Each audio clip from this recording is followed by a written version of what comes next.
الله متعال میگه که والانعام خلقها، الله متعال این چارپایان را، گاو و گوسفند و بز و شتر و غیره را پیدا کرده است.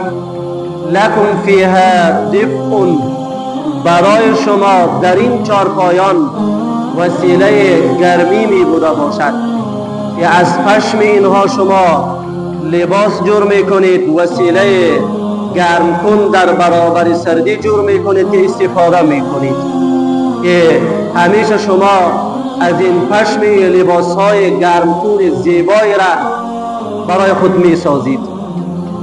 و منافع، برای شما در این حیوانات منفعت های زیادی است که شما سوار می شوید این حیوانات را و این چارپایان را و از شیر اینها استفاده می کنید. و منها تأکلون، و از گوشت اینها شما می خورید و استفاده می کنید. و لکم فیها جمال، پروردگار می فرماید ای انسان ها، برای شما در امین حیوانات و در امین زنده جان ها زینت است و زیبایی می بوده باشد. چی وقتی حین تریحون، زمانی که شما اینها را از صحرا و از چراگاه به خانه بر می گردانید و می آورید، برای شما زیبایی و زینت می بوده باشد. و حین تسرحون، و زمانی که صبحگاهان این چارپایان را و این حیوانات را شما به طرف صحرا و چراگاه میبرید، برای شما زیبایی و زینت می بوده باشد. انسان این وضعیت را و این حالت را، این چارپایان را صبح و بیگاه میبرد و می آورد، در چشمان زیبا جلوه می کند و زیبا می بوده باشد. و تحمل اثقالکم، منفعت دیگری این چارپایان و این زنده جان ها برای شما این است که بار گرنگ شما را، بار سنگین شما را اینا حمل میکنند، میرسانند به کجا؟ الى بلد لم تكونوا بالغی الا بشق الانفس، به شهری که و مکان جایی که شما نمیتوانید برسید به اونجا مگر به زحمت دادن نفستان، به رنج انداختن نفسهایتان و خودتان. ولی این چارپایان که بارهای شما را حمل میکنند، از یک منطقه به منطقه دیگر و از یک شهر به شهر دیگر، از یک جا به جای دیگر انتقال میدهند که شما نمیتوانید این کار را انجام بدهید. ان ربکم لرؤوف رحیم، یقینا پروردگار شما نهایت مهربان و بخشاینده می بوده باشد. این مهربانی پروردگار است که به خاطر سواری، به خاطر استفاده گوشتشان، به خاطر استفاده شیرشان، به خاطر زینت برای انسان ها این حیوانات را پیدا کرده و انسان ها از اینها استفاده درست می کنند. اگر این حیوانات نمی بود و این وسایل حمل و نقل نمی بود، ما به خاطر سفر کردنمان، به خاطر انتقال بارهای سنگینمان از یک جا به جای دیگر با مشکلات زیادی مواجه می‌شدیم.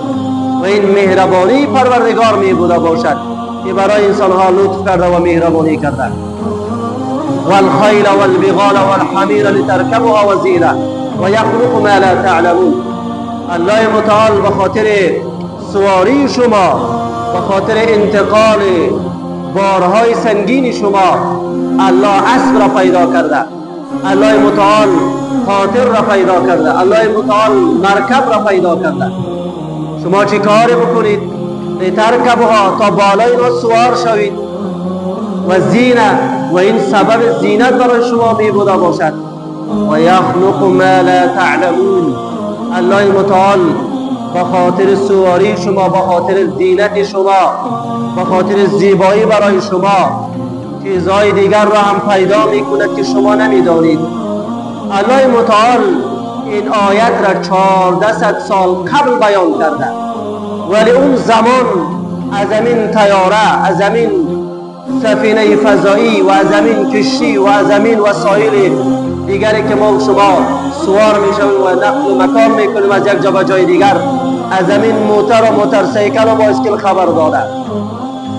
در اون زمان میبینیم که طیاره نبود، قطار نبود، سفینه فضایی نبود و این موتر و موترسیکل و بایسکل و چیزهای دیگری که ما شما امروز سوار میشویم نبود. تنها اسب بود، تنها مرکب بود، تنها قاطر بود، چارپایان دیگر بود. ولی الله متعال اون زمان خبر داد که برای شما به خاطر سواریتان، به خاطر سفر کردنتان چیزهایی را پیدا میکنم که شما نمیدانید.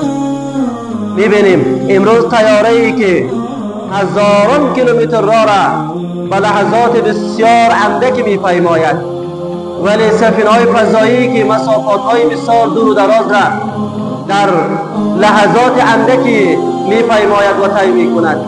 و همین شکل موترهایی که ما شما میبینیم که ساعتهایی که بسیار طولانی بوده باشند و مسافتهایی که بسیار طویل و دراز هستند، اینها به ساعتهای اندکی میپیمایند. اینها همه الله متعال اینا را در 14 قرن قبل خبر داده بود که ما برایتان پیدا میکنیم.